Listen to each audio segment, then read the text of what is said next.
If you've ever been by the side of a loved one in their final moments, you know that feeling, that profound sense of helplessness. You just wish there was something, anything you could do to bring them some peace. It's such a deeply human experience, and it really leaves us searching for a final, meaningful way to help. So, what can you do? What is the most profound gift you can offer when medicine has done all it can? That's the real question, isn't it? Well, today, we're going to explore a really ancient answer, a promise that is just as simple as it is, well, radical. Okay, so let's just dive right in. This answer we're talking about comes from an ancient Buddhist text called the Kṣitigarbha Sutra, and what it suggests for that moment of ultimate helplessness is honestly pretty extraordinary. Now, this text doesn't sugarcoat things. It's very realistic. It acknowledges that a person might have lived a really complex or difficult life, and they might have accumulated what it calls heavy deeds, negative karma. We all carry some weight from our past, right? And here it is. This is the big promise. The sutra claims that even with that entire lifetime of weight, just a single sacred sound heard right at the moment of passing can change everything. I mean, that's a stunning idea. Let's dig into what it actually claims this sound can do. So here's the core of it. If a family member recites the name of a Buddha for the person who is passing, the sutra makes 3 really specific promises. First, it says that even karma that could lead to immense suffering can just dissolve. Second, any negative forces or energies that might be around are said to just back away.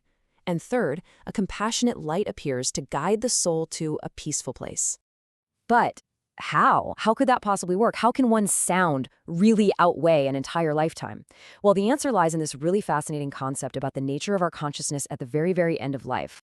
You see, in Buddhist philosophy, the very last thought or feeling a person has is considered incredibly powerful.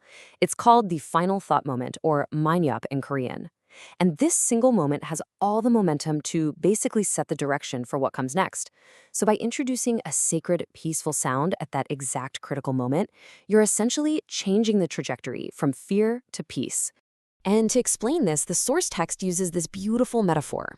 It compares all that negative karma to a millennium of darkness, or suchanyondwen aldum. So think about it. Imagine a room that has been completely dark for 1,000 years. Does it take another 1,000 years to bring light into it? Of course not. You just light one single candle and the darkness is gone, instantly. The sutra argues that our negative karma is just like that darkness. It feels so heavy, but it doesn't actually have any real substance. The sacred sound is that candle flame of wisdom that just makes it disappear in an instant.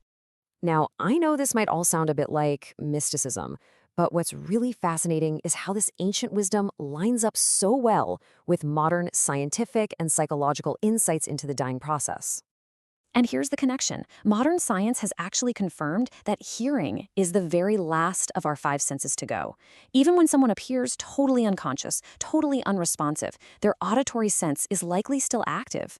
They can still receive sound on a really deep, maybe even subconscious level.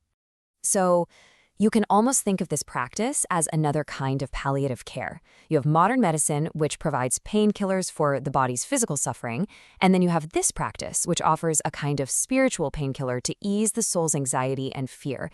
It's a really profound final gift that works right alongside medical care.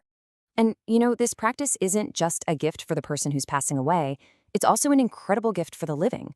It completely transforms the family's role from just being a passive, helpless bystander to being an active participant in their loved one's peaceful transition. And that feeling, that sense of having done something truly meaningful, that is a powerful tool for healthy grieving. It's a form of what we now call grief care. Okay, so let's see how this all builds into something even bigger. The sutra suggests this isn't just a last-minute emergency plan. It's actually a practice we can cultivate throughout our lives. You could almost think of it like an insurance policy for the soul. So how do we actually put this into action? Well, first, don't wait for the end. We can offer this sound, this recitation for anyone who is sick or suffering right now. Second, and this is really important, you have to understand that every single time you recite for someone else, you are also hearing it. You're preparing your own spirit. And finally, the real key is trust. Just believing in the immense power of a single, focused, compassionate intention. This quote just nails it. It really captures the heart of the whole thing. By offering this gift of sound to others, we are, at the very same time, undertaking the most profound preparation for our own journey. It's this beautiful, reciprocal act of compassion. The giver benefits just as much as the receiver. So, as we wrap this up, it kind of leaves us with a pretty powerful question to think about. If just one sound, offered with compassion at such a critical moment, can have this kind of power, well, it makes you reflect, doesn't it?